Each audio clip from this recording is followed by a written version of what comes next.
Ako ang abogado ng aking ina. Ang mga salitang ito ay bumalot sa korte na parang isang biglaang bagyo na dumaan ng walang babala. Si Judge Harrison na nag-iikot ng makapal na file ay natigilan at dahan-dahang tiningnan mula sa kanyang salamin. Ang tinig ay nanggaling sa isang bata, si Carlos Fernandez, 9 na taong gulang pa lamang. Ngunit tila'y tumagos ito sa katahimikan ng korte nang may matalim na epekto. Matatag na nakatayo sa tabi ng kanyang ina, si Abigail, si Carlos ay mukhang kumpiyansa, bagaman ang mukha ni Abigail ay nasa pagitan ng takot at pagmamalaki. Sa kabilang bahagi ng silid, halos iluwa ni Roberto Evangelista III, ang kanyang tunay na ama, ang kape niya sa gulat. Pasensya na, binata, sabi ng hukom na sinusubukang panatilihing kalmado ang boses, ngunit ito ay isang formal na pagdinig para sa mga matatanda. Matiyagang tumango si Carlos. Naiintindihan ko, Your Honor, ngunit alam ko rin na ayon sa Artikulo 12 ng Convention on the Rights of the Child na pinagtibay ng Estados Unidos, may karapatan akong magsalita tungkol sa mga bagay na direktang nakakaapekto sa akin. Inaayos niya ang kanyang salamin at binuksan ng isang luma at gamit na notebook ng paaralan na puno ng mga sulat kamay na tala. At malinaw na ang kasong ito ay tungkol sa akin. Ang katahimikan na sumunod ay mabigat at matindi. Si Roberto Evangelista, isang mayamang negosyante ng real estate na nakasuot ng suit na higit ang halaga kaysa sa kalahating taong kita ni Abigail, ay nakatitig sa kanyang 2 mamahaling abogado na para bang siya ay sasabog na. Walang sino man sa kanila ang inaasahang haharap sa isang batang nagbabanggit ng internasyonal na batas. Si Abigail ay nagtatrabaho ng mahaba at nakakapagod na oras bilang isang nursing assistant, pinamamahalaan ang lahat ng mag-isa habang inaalagaan si Carlos. Si Roberto ay 4 lamang beses lumitaw sa buhay ng kanyang anak sa loob ng 8 taon.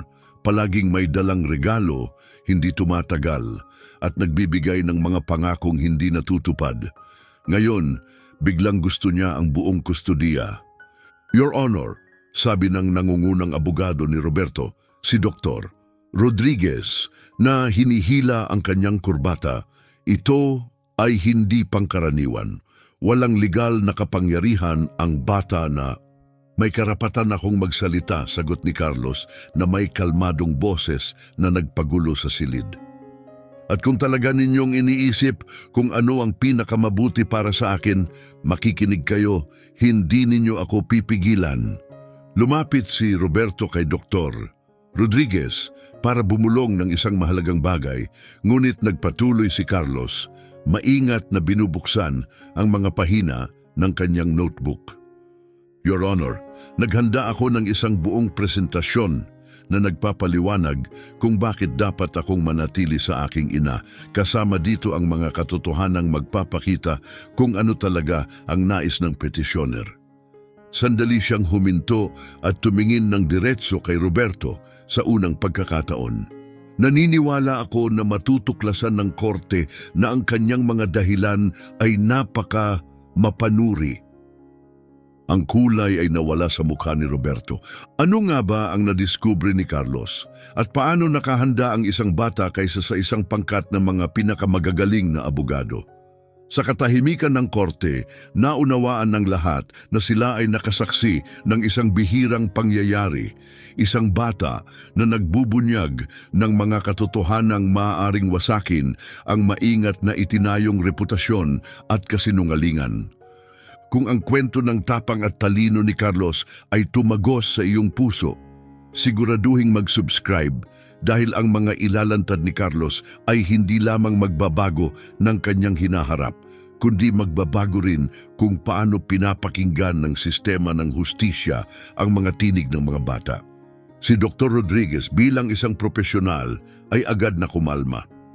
Your Honor, sabi niya ng matatag, bagamat pinahahalagahan namin ang passion ng bata, ang mga usapin sa kustudiya ay komplikadong mga legal na bagay na dapat asikasuhin ng mga profesional. Kung ganoon, bakit wala namang inatasan para sa akin? Pumutol si Carlos. Isinasara ang kanyang notebook na may malakas na tunog na umalingaw-ngaw sa buong silid. Sa mga buwan na ito ng pag-aalitan, may nagtangkang itanong kung ano ang nararamdaman ko, ang taong nakasalalay ang buhay sa desisyong ito. Si Roberto ay inilipat ang kanyang upuan, halatang hindi komportable. Ang tahimik ngunit matatag na kumpiyansa ni Carlos ay nakakainis. Hindi siya takot, hindi sa korte, sa mga abogado o kahit na sa kanyang makapangyarihang ama. Malalawak ang mga mata ni Abigail. Sa mga nakaraang linggo, nagdadala si Carlos ng mga legal na libro mula sa library, mga libro tungkol sa karapatan ng mga bata, batas at mga kaso sa korte. Akala niya ito ay simpleng pagkamausisa ng isang matalinong bata. Hindi niya inakalang naghahanda pala siya para sa sandaling ito. Your Honor, muling sinabi ni Dr. Rodriguez, sinusubukang kontrolin ang sitwasyon. Humihiling si Ginoong Ebangelista ng kustudiya dahil labis niyang iniintindi ang kinabukasan ng kanyang anak. Si Ginoong Fernandez, bagamat may mabuting intensyon, ay wala sa kakayahan na bigyan si Carlos ng edukasyon at mga oportunidad na nararapat sa kanya. Tahimik na binuksan muli ni Carlos ang kanyang notebook. Kahanga-hanga, sabi niya, tunay na pag-aalala. Bumuklat siya ng ilang pahina. Nais bang marinig ng korte kung paano nagpakita ang tunay na pag-aalala na iyon sa buhay ko? Si Judge Harrison, na nakahawak ng daan-daang kaso, ay hindi pa nakakita ng ganito dati. Isang bata na tumatayo, nagsasalita ng malinaw kaysa karamihan ng mga matatanda at hinahamon ang mismong mga patakaran ng korte. Bahagi sa kanya ay nais itong itigil, ngunit ang isa pang bahagi ay tunay na humanga. Carlos, malumanay na sinabi ni Abigail, siguro hayaan natin ng mga abogado. Anong mga abogado, nanay? Banayad na tanong niya. Hindi namin kayang bayaran sina Dr. Rodriguez at iba pa, kaya kung ako ang magsasalita para sa amin o wala. Sa wakas ay nagsalita si Roberto. Carlos, anak, alam kong nakalilito to pero wag mo akong tawaging anak. Naging malamig ang boses ni Carlos na nagdulot ng kilabot sa buong silid. Sa buong buhay ko, 4 lang ang beses na dumating ka. Minsan sa Pasko nang may 20 minutong bakante ka. 2 beses sa mga kaarawan, parehong 3 linggo ang late. At minsan nang gumawa ang lokal na balita ng kwento tungkol sa mga mapagbigay na negosyante at kailangan mo ng larawan kasama ang isang bata. Muling bumalot ang katahimikan sa korte. Bumuka ang bibig ni Roberto ngunit hindi tumigil si Carlos. Huling dumating ka sa bahay namin, 6 na buwan na ang nakalipas, nananatili ka ng 15 minuto. Sapat lang para punahin ang aming mga gamit, magreklamo sa amoy ng ospital sa mga damit ni nanay, at sabihin na baka may potensyal ako kung makakakuha lang ako ng tamang edukasyon. Tahimik na itinulak ni Carlos ang kanyang salamin pataas sa kanyang ilong. Kakaiba lang, 2 linggo pagkatapos ng huling pagbisita na yon, nag-file ka ng kahilingan para sa kustudiya. Malaki ang bigat ng kanyang mga salita, mabilis na yumuko si Dr. Rodriguez para bumulong ng isang mahalagang bagay kay Roberto, pero hindi pa tapos si batang lalaki. Your Honor, patuloy ni Carlos habang bumubuklat ng isa pang pahina sa kanyang notebook. Nagsimula akong magsaliksik tungkol sa aking tunay na ama. Sandaling tumingin siya pataas. Ang natuklasan ko ay napakapagsisiwalat. Nagsalita siya na may matatag na tono na para bang higit pa ang kanyang edad. Nalaman ko na kamakailan lang ay natalo si Ginoong Ebangelista sa isang malaking kaso laban sa kanyang mga kasosyo sa negosyo at ito ay napakamahal. Natuklasan ko rin na ang kanyang pangatlong asawa ay nagsampa ng diborsyo. At hindi ito simpleng diborsyo, ito ay isang pinagtatalunang diborsyo. Huminga si Carlos, ngunit ang talagang nakakuha ng aking pansin ay ang natuklasan ko tungkol sa isang trust fund na nilikha ng yumaong lola ko sa panig ng aking ama. Pag sinabi ni Carlos ang trust fund, naputla ang mukha ni Roberto. Ang isang lalaking palaging tila hindi matitinag ay ngayon ay kitang-kitang nabalisa. Kahit ang mga abogado niya ay tila hindi alam ang susunod na sasabihin ni Carlos. Ngunit sa wakas ay ngumiti si Carlos, ang kanyang unang ngiti mula nang pumasok siya sa korte. Ngunit hindi ito ang maluwag na ngiti ng isang bata. Ito ay ang kumpiyansang ngiti ng isang taong pinag-aralan ng mabuti ang kanyang mga datos at handang ipakita ang mga ito. Bago tayo mag-usap tungkol sa pera at mana, malumanay na sabi ni Carlos habang maingat na isinasara ang notebook, baka dapat muna tayong magtanong ng mas simpleng tanong. Bakit ang isang lalaking hindi kailanman nagpakita ng pagmamalasakit bilang ama ay biglang kumilos na parang gusto niyang palakihin ang bata ng full-time? Ngayon ay nanginginig na si Roberto sa pawis. Ang kanyang legal na koponan ay kitang-kitang hindi handa sa mga pangyayari. Walang sino man sa korte ang inaasahan ang ganitong kalmadong kumpiyansa o ang detalyadong kaalaman mula sa isang bata, lalo na isang 9 na taong gulang. Ano nga ba talaga ang natuklasan ni Carlos sa mga oras na ginugol niya sa pampublikong aklatan? At paano nakakita ang isang bata ng impormasyon na hindi pa natuklasan ng mga pinakamahal na abogado? Yumuko si Judge Harrison sa kanyang upuan. Nararamdaman ng buong korte ang kanyang interes. Sa mahigit 30 taon ng paglilitis ng mga ganitong kaso, hindi pa niya nakita ang ganito. Sinabi mo na nangalap ka ng ebidensya, sabi ng hukom. Anong klaseng ebidensya ang maaring makita ng isang batang tulad mo? Si Carlos, na ngayon ay ganap na kontrolado ang sitwasyon, ay muling inayos ang kanyang salamin. Ang kilos ay naging simbolo na ang kanyang tahimik na paraan ng pagsasabi, handa na ako. Your Honor, mula nang malaman ko ang kaso na ito 3 buwan na ang nakakaraan, ginugugol ko ang bawat Martes at Huwebes ng hapon sa Central Public Library para magsaliksik. Ano ang pinag-aaralan mo eksakto? Putol ni Dr. Rodriguez, sinusubukang bawasan ang halaga ng ginagawa ng bata. Mga pampublikong tala, sagot ni Carlos na kalmado. Mga archival na ulat sa balita, mga dokumentong pangkorporasyon na bukas sa publiko, mga tala ng korte tungkol sa mga nakaraang legal na problema ni Ginoong Evangelista. Bumuklat siya sa isang bagong pahina. Ang head librarian, si Ginang Rodriguez, ay may master's degree sa information science. Ipinakita niya sa akin kung paano gamitin ang mga basic na legal database. Nakatayo si Abigail na parang na-frozen, labis ang emosyon. Sa loob ng mga buwan, sinabi ni Carlos na nagtatrabaho siya para sa isang school project. Akala niya ito ay libangan lang, isang mausisang bata na mausisa lang. Hindi niya inakala na ang proyektong iyon ay tungkol sa pagsagip sa kanilang buhay. Sa galit na pula ang mukha, sa wakas sumabog si Roberto. Ito ay walang katuturan. Isang bata ang nanghuhukay ng aking personal na buhay. Dapat itong ipinagbabawal. Tumingin si Carlos sa kanya nang hindi man lang kumurap. Lahat ng aking nakita ay pampublikong tala, Ginoo. Legal na maaring ma-access ng kahit sinong mamamayan, kahit ano pa ang edad.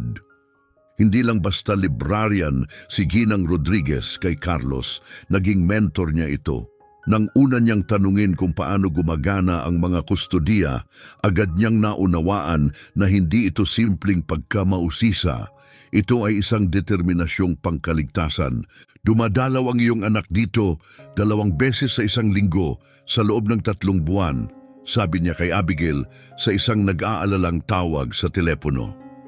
Nagbabasa siya ng mga legal na handbook tulad ng pagbabasa ng mga bata ng comic books. At ang bilis ng kanyang pagkatuto, hindi ito normal.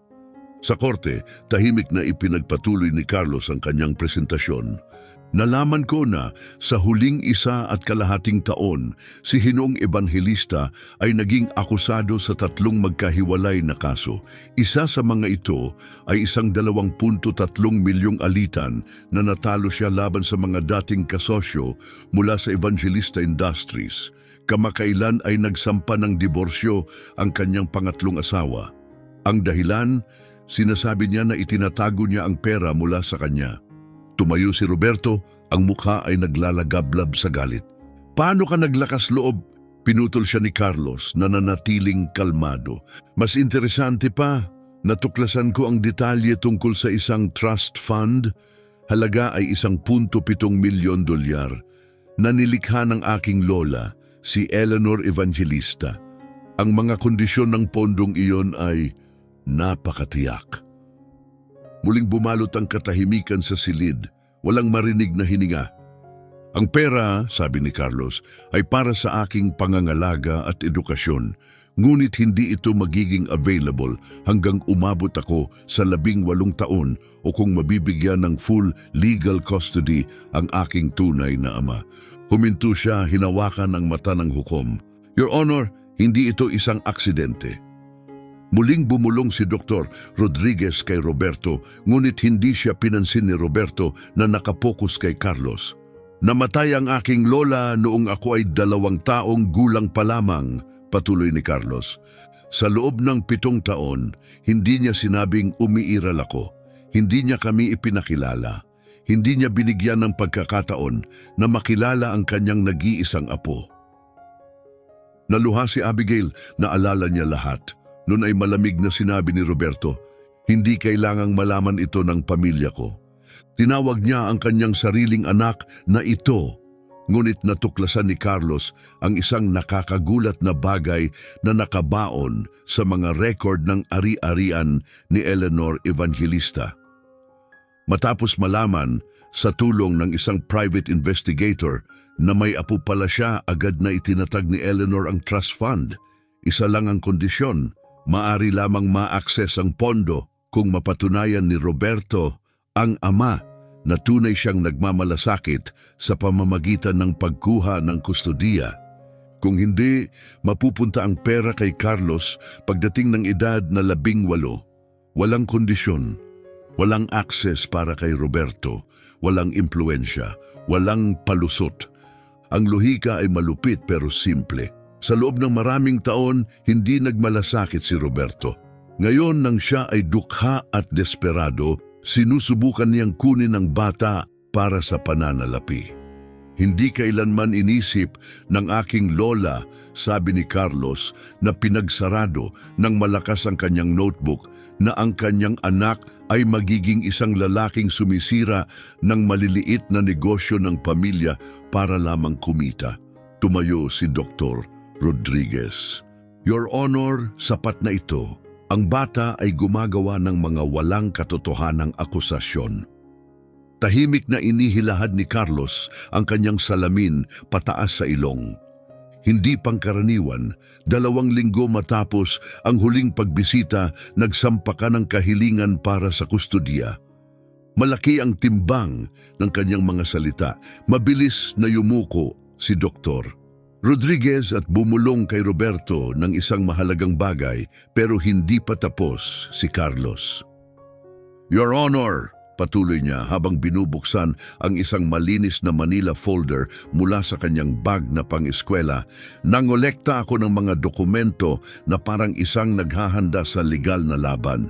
Dito, paliwanag niya, ay mga kopya ng 17 kaso na isinampa sa nakalipas na 5 taon.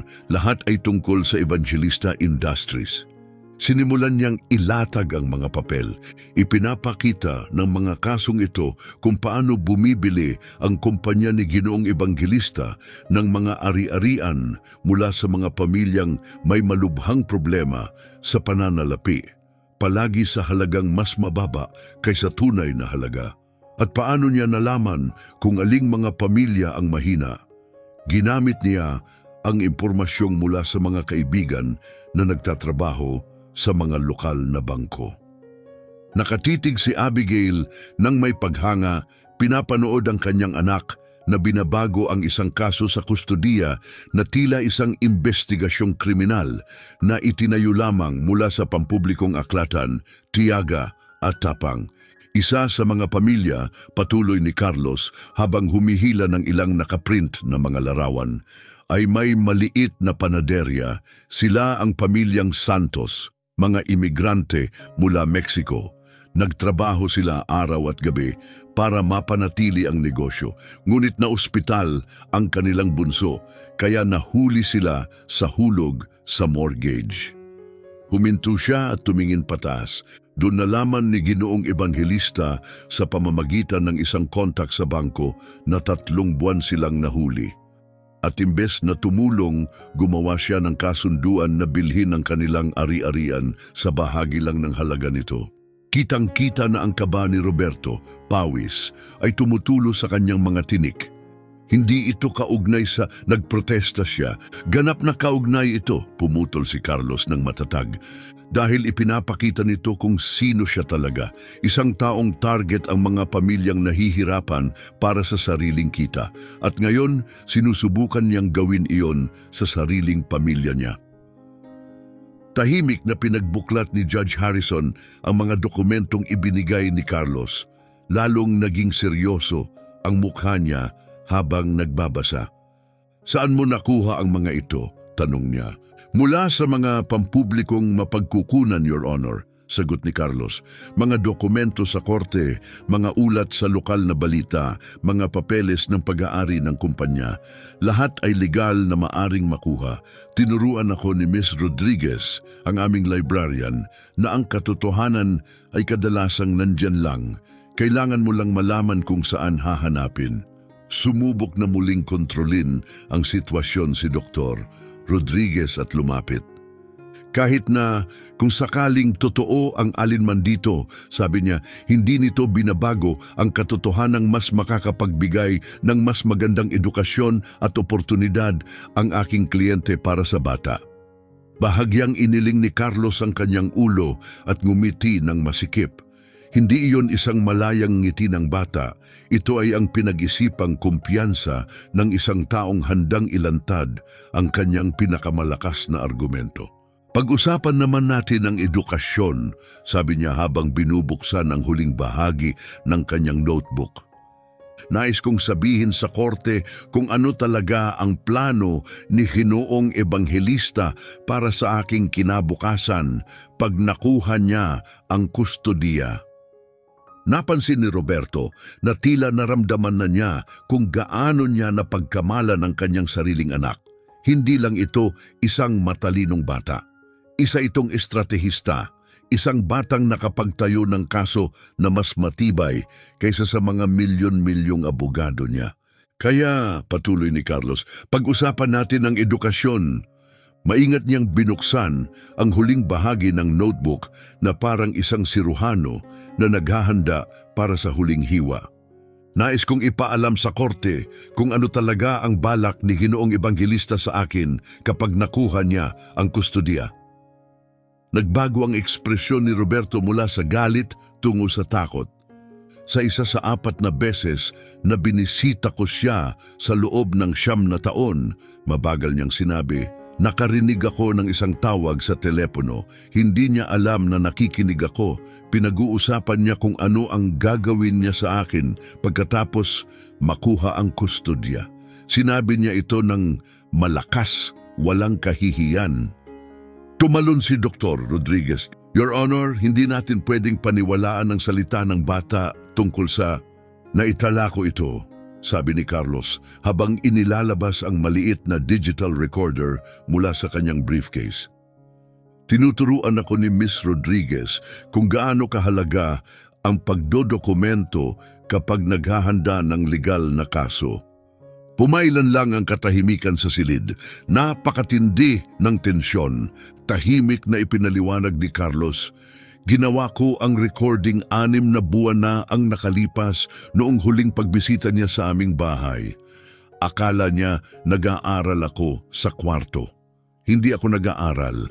Iniwan ko ang recorder sa sala. Kinuha ni Judge Harrison ang aparato at pinag-aralan ito. Carlos, sigurado ka bang nais mong isumite ito bilang ebidensya? Lubos akong sigurado, Your Honor. Pinindot ng hukom ang play at napuno ang korte ng hindi mapagkakamaling boses ni Roberto Evangelista. Pag nakuha ko ang kustodiya sa Riverside Military Academy, ilalagay ko ang bata. Mahigpit doon, marunong silang humawak ng mga batang mahirap kontrolin. Nandoon siya hanggang maging 18 at ako ang may buong access sa mana para sa gastusin sa edukasyon. Medyo malabo ang ikalawang boses sa tawag, ngunit malinaw ang sagot ni Roberto. Eksaktong $500 kada buwan para sa boarding. Ang natitira, sa akin yon. Hindi na kailangan pang malaman ng bata na may pera. Perfect. Wala na si nanay, kontrolado ko ang pera at ako ang mukhang mabuting magulang. Huminga ng malalim si Abigail, tinakpan ang kanyang bibig. Dumaloy ang mga luha sa kanyang mga pisngi. Hindi niya kailanman nalaman kung ano ang plano ni Roberto. Hindi niya gustong palakihin ang kanilang anak. Gusto niyang mawala siya ng tahimik. Umupo si Dr. Rodriguez, maputla, walang imik at hindi makapaniwala.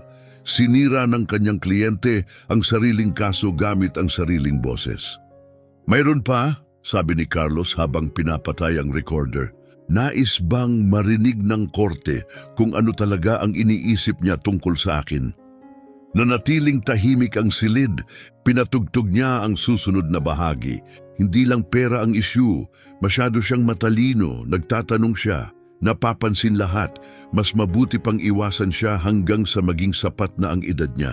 Ang huling bagay na kailangan ko ay isang batang tulad niya na nagkakaroon ng mga ideya na lampas sa lugar niya. Biglang tumayo si Roberto, nag-aalab ang galit. Ito ay isang bitag, isang patibong. Sinadya niya yan, ginulat niya ako yung maliit na pasaway. Sigaw ni Roberto, nanginginig ang boses. Hindi kayang gawin ng siyam na taong gulang ang... Hindi kaya ng siyam na taong gulang ang ano? Sagot ni Carlos nang matalim at tiyak ang tinig. Hindi maging matalino, hindi ipagtanggol ang sarili, hindi magsabi ng totoo tungkol sa isang ama na turing sa kanya bilang problema na dapat alisin. Pinatay ni Judge Harrison ang recording at direktang tumingin kay Roberto Evangelista. Ginoong Evangelista, sabi niya ng kalmado pero matatag, ang audio na ito kasama ng mga dokumentong pinakita ngayong araw ay nagpapakita ng napaka-problemang at pare-parehong larawan ng tunay mong intensyon. Muling lumapit si Carlos. Your Honor, nais ko ring ipabatid ang isa pang bagay. Nag-research ako tungkol sa paaralang balak ipadala sa akin ng aking ama, ang Riverside Military Academy. Binuksan niya ang bagong folder. Sa nakalipas na 5 taon, 3 estudyante doon ang nagpakamatay. Ang paaralan ay kasalukuyang iniimbestigahan ng federal na pamahalaan dahil sa mga paulit-ulit na kaso ng pisikal at emosyonal na pang-aabuso laban sa mga menor de edad. Sinubukan ni Dr. Rodriguez na iligtas ang kaso. Your Honor, kahit na totoo man ang mga ito na hindi namin kinikilala, ang aking kliyente ay may kakayahang magbigay ng mas mataas na pinansyal na suporta. Tahimik na tumingin si Carlos sa kanya. Para gawin ng ano, ipadala ako sa lugar kung saan naghihirap at namamatay ang mga bata. Ubusin ang aking mana habang nagpapanggap na para sa aking kapakinabangan. Alisin ako sa tanging taong tunay na nagmamahal sa akin. Lumalalang galit at kinakabahan si Roberto Evangelista, tuluyang nawala ang kontrol. Walang galang kang bata, ako ang ama mo at... Hindi ka ang ama ko, pumutol si Carlos ng kalmado. Isa kang tao na kapareho ko lang ng dugo. Iyon lang, ang totoong ama ay hindi sinusubukang alisin ang anak para lang makuha ang pera. Muling nanahimik ang korte, puno ng emosyon, tumunog ang pamukpok ng gavel ni Judge Harrison.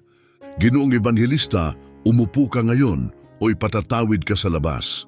Binuksan ni Carlos ang huling pahina ng kanyang notebook. Your Honor, may isang huling bagay akong nais ibahagi. Tungkol ito sa trust fund at bakit ito nilikha ng aking lola. Nawala ang kulay sa mukha ni Roberto. Nakakita ako ng liham mula sa aking lola sa mga dokumento ng ari-arian, sabi ni Carlos. Ito ay para mabasa ko pag ako'y naging 16 na taong gulang. Pero sa tulong ng librarian, nalaman kong maaari akong humiling na ma-access ito ng maaga kung may patuloy na usapin sa kustodya. Huminga siya ng malalim. Sabi ng aking lola, alam niyang hindi kayang maging mapagmahal na ama ng kanyang anak, si Roberto. Ginawa niya ang trust fund para protektahan ako mula sa kanya. Sinulat niya na kung susubukan niyang gamitin ang kustodiya para makuha ang pera, dapat kong gamitin ang lahat ng kapangyarihan ng trust para ipaglaban ang sarili. Dahan-dahang isinara ni Carlos ang notebook at tumingin kay Roberto, pati ang pagkuha ng mga private investigator para idokumento ang lahat ng kanyang pandaraya at hindi etikal na gawain sa paglipas ng mga taon. Hawak ng tagapangasiwa ng trust ang mga record na iyon. Dumapa si Roberto sa upuan na pagtanto na tuluyan na siyang nalampasan ng batang noon pa man ay minamaliit niya. Itinaas ni Judge Harrison ang gavel at nagbigay ng pasya. Dahil sa napakaraming ebidensyang pinakita, pinansyal, audio at dokumentadong kasaysayan ng nagpetisyon, tinanggihan ko ang kahilingan sa kustodiya ng buo. Dagdag pa rito, iniuutos ko ang masusing investigasyon sa posibleng pandaraya sa trust fund. Nagmumurang bumulong si Dr. Rodriguez kay Roberto, ngunit malinaw na wala nang makapagliligtas sa kaso ngayon. Tahimik na inayos ni Carlos ang kanyang mga dokumento, hindi nawawala ang kapanatagan. Your Honor, sabi niya nang tumatayo, maaari ba akong magbigay ng huling pahayag? Pwede, Carlos. Hindi ko ginawa ito para maghiganti, malumanay na sabi ni Carlos. Ginawa ko ito dahil walang batang dapat tratuhin bilang oportunidad sa pera. Karapat-dapat ang bawat bata na mahalin ng tunay. Habang iniiwasan si Roberto Evangelista ng mga security guard na ngayon ay haharap sa agarang pag-aresto dahil sa pagtatangkang pandaraya, nagkaroon si Carlos ng maliit na ngiti sa labi. Sa tahimik na korte, nasaksihan ng lahat ang isang pambihirang pangyayari, isang bata ang nagwagi laban sa kapangyarihan, pera at panlilinlang gamit lamang ang katotohanan, paghahanda at pagmamahal. Ngunit hindi doon nagtapos ang kwento ni Carlos. Lumipas ang 3 taon mula sa araw na iyon sa korte at nagbago ng husto ang buhay ni Carlos Fernandez. Ang recording sa korte na naglantad kay Roberto Evangelista ay naging viral, umabot sa puso ng milyon-milyon. Si Carlos ay naging pambansang simbolo, isang tinig para sa isang henerasyon ng mga batang ayaw manahimik. Naabot ng video ang mahigit 50 milyong views. Nagdulot ito ng galit, awa at tunay na pagbabago. 17 estado sa Amerika ang nagpatibay ng mga bagong batas na hango sa kaso ni Carlos, mga batas na nagpapalakas ng tinig ng mga bata sa mga alitan sa kustodiya.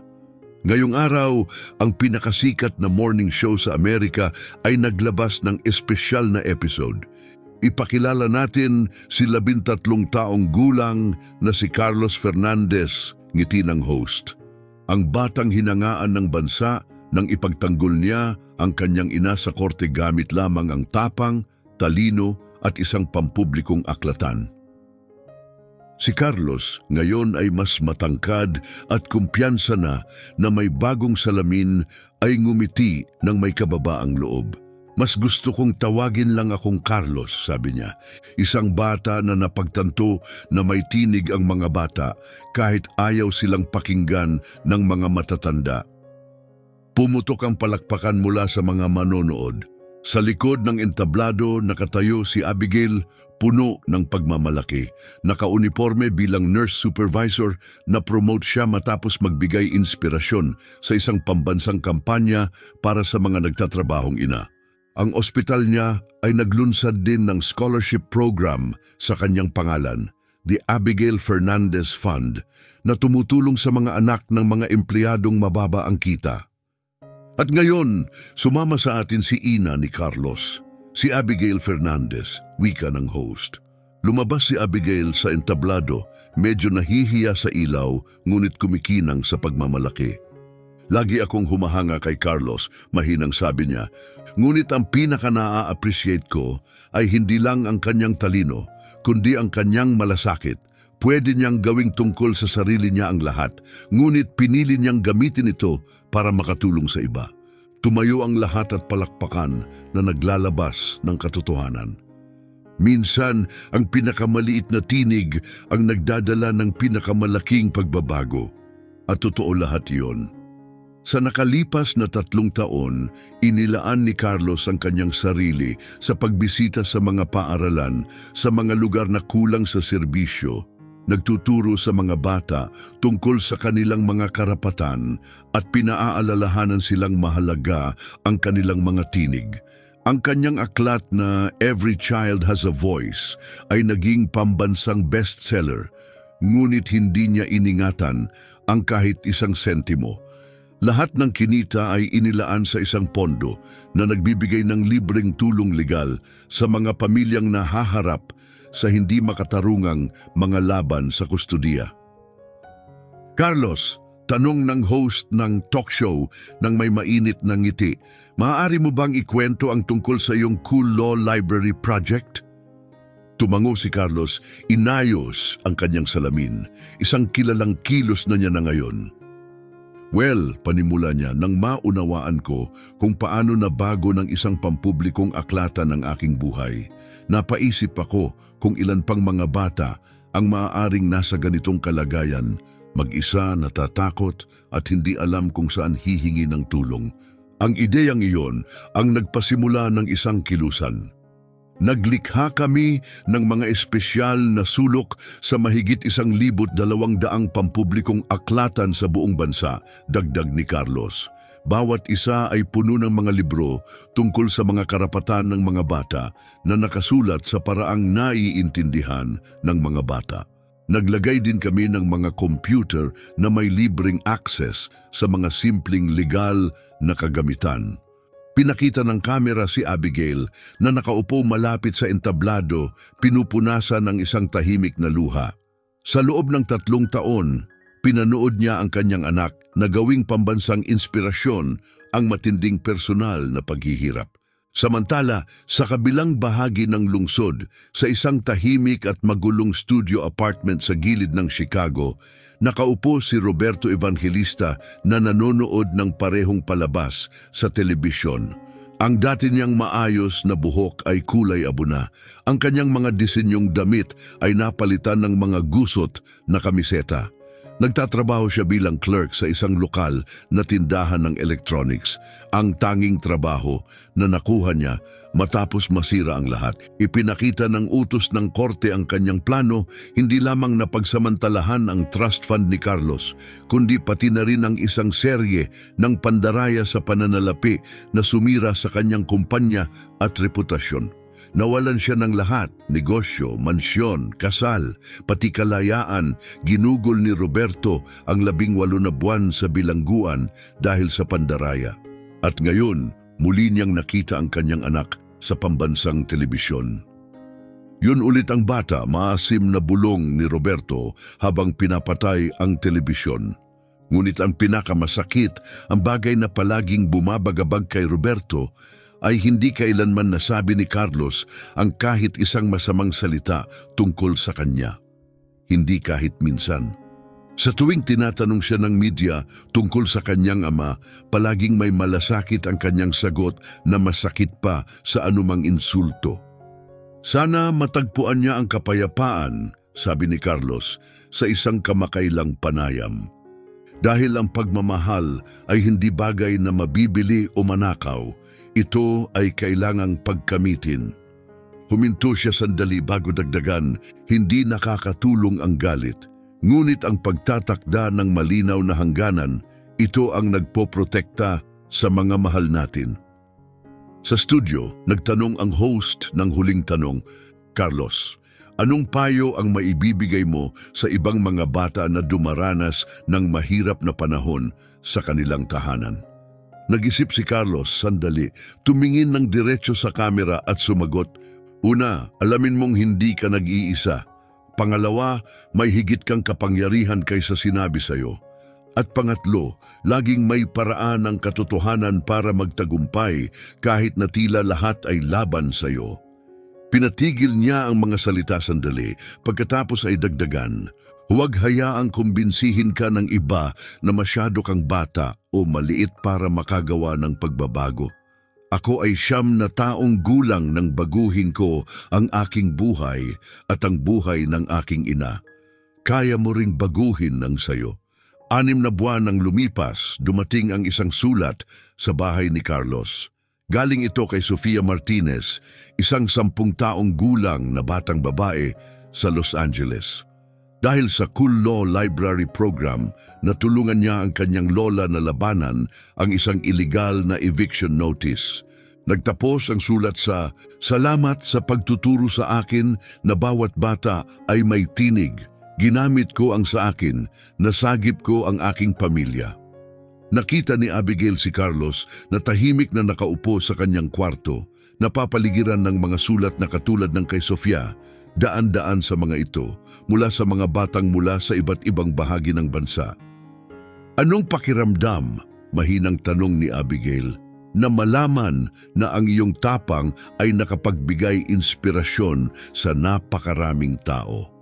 Maingat na tinupi ni Carlos ang sulat ni Sofia at inilagay ito sa isang espesyal na kahoy na kahon kung saan niya iniingat ang bawat mensahe. Naaalala mo nung sinabi mo sa akin na minsan ang pinaka nakakatakot na sandali ay nagiging pinakamahalaga? Tanong niya. Tumango si Abigail. Malinaw niyang naaalala ang sandaling iyon. Sa tingin ko, naiintindihan ko na ngayon, malumanay niyang sabi.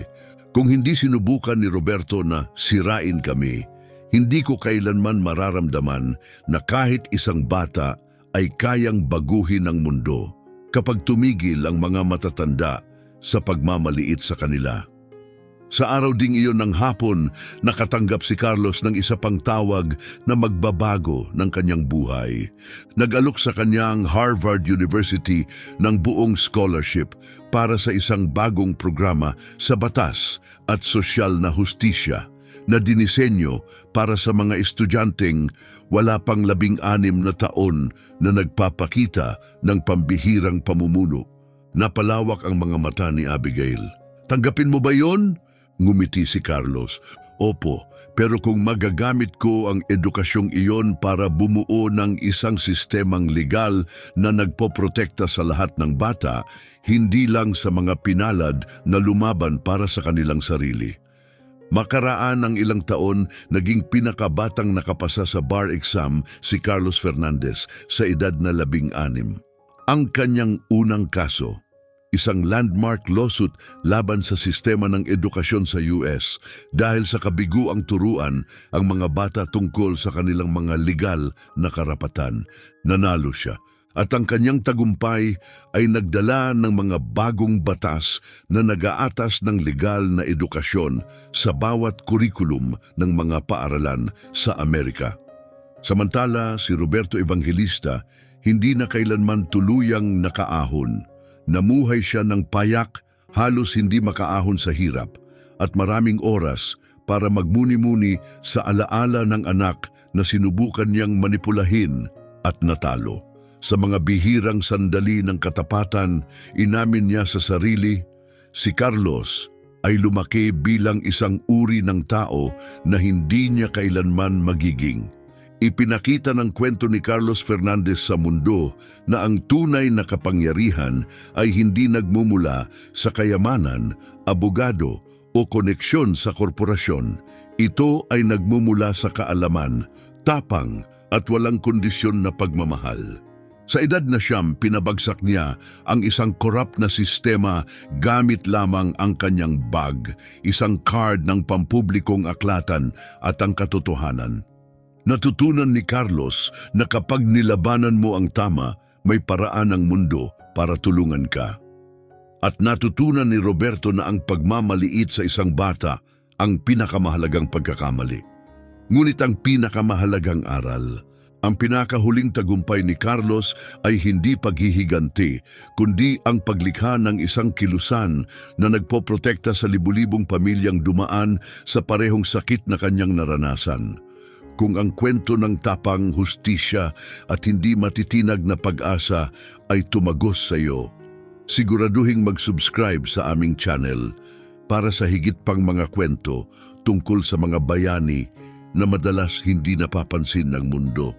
Hanggang sa baguhin nila ito magpakailanman.